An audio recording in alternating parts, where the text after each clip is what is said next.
Welcome back to Mass Appeal, everyone. 22 News Storm Team meteorologist Nick Bannon, he told us it was going to be such a fantastic day, so I figured, why don't we come outside? We're outside Dakin Humane Society. They're on Union Street in Springfield. Now we're going to talk about something that you can do with your dog in the summer months. That is scent work. Joining us to tell us a little bit more on how to do it, we have Jim Helms. He's the owner of Jim Helms Dog Pals. Pleasure having you here. Thanks for coming out. It's a beautiful day. Oh, I love it, love it. For those of us who aren't aware, what is scent work? Scent work is basically just using your dog's natural ability to find things using their nose. So you can literally start with just finding your dog food bowl. We're working up, and we'll actually demo today where the dog actually has learned to find a certain scent.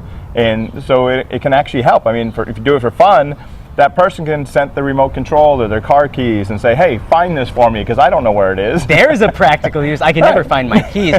You were telling me earlier some interesting facts and statistics about dogs and humans' olfactory senses. Well, kind of the minimum numbers that I've ever seen. Dogs have about 220 million receptors to actually go and scent compared to a human at 5 million. So the dogs, I mean, amazing ability to scent. And so much more than ours, really. Not even close, not even close comparing. What are some of the things that are easy to scent, and what are some dogs used for? Because we all know there's scent dogs that are used, as drug sniffing dogs in airports and things like that. What else can they be used for? They can be used to find, I mean, they're using it right now in Nepal to find people that are still alive.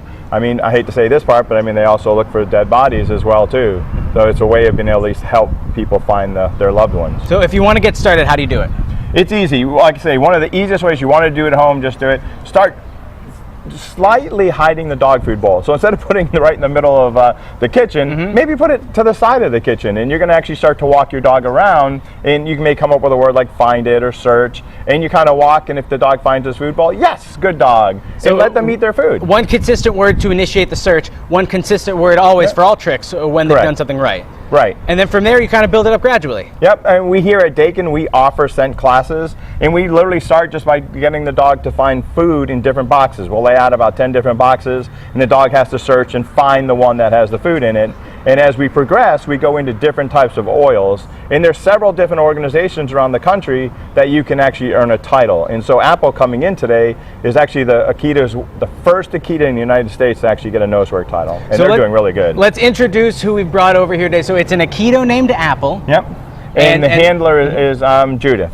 And it must be so much fun for the dog, too, because dogs love to have a sense of purpose and to do things and to utilize their brains, because so often that they don't. Right. And a lot of dogs can actually do this. I mean, if your dog is bored, you were already talking inside about using toys that your dog can actually find things.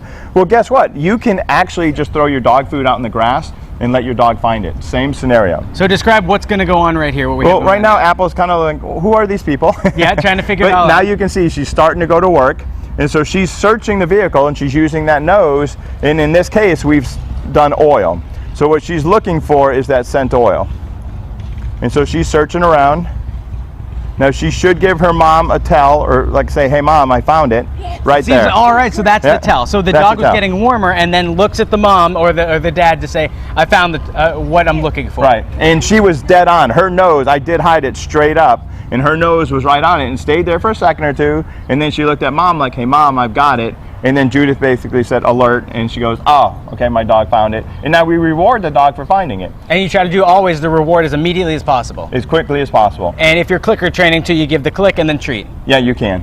Now, if people want more information, if they want to learn to do it on their own, how difficult is it on the scale of, from sitting to intricate dog tricks? Where does scent work fall? Be honest with you, I think it's probably even easier than a sit. Really? I mean, the reason I say that is you're using your dog's nose. They naturally have the ability to scent. How many times do you walk your dog and their nose is stuck to the ground, the fire hydrant, the tree? All right, so we're just using their nose. And the only hard part is we have to teach the dog the human rules. All right, we want you to search the vehicle, not the fire hydrant. Now, Jim, one of the biggest things I took from this that I love, I always lose my keys and my remote. So if we wanted that to be some of the scent work, what smells or scents might we put on these items? Well, when we first start, again, I always tell people start with birch oil. And the reason I say that is because that's what the organizations use. It's one of the first scents that dog will actually have to find if you do competition. So if you're only doing this for fun and you're going to maybe think about doing competition, do the oil.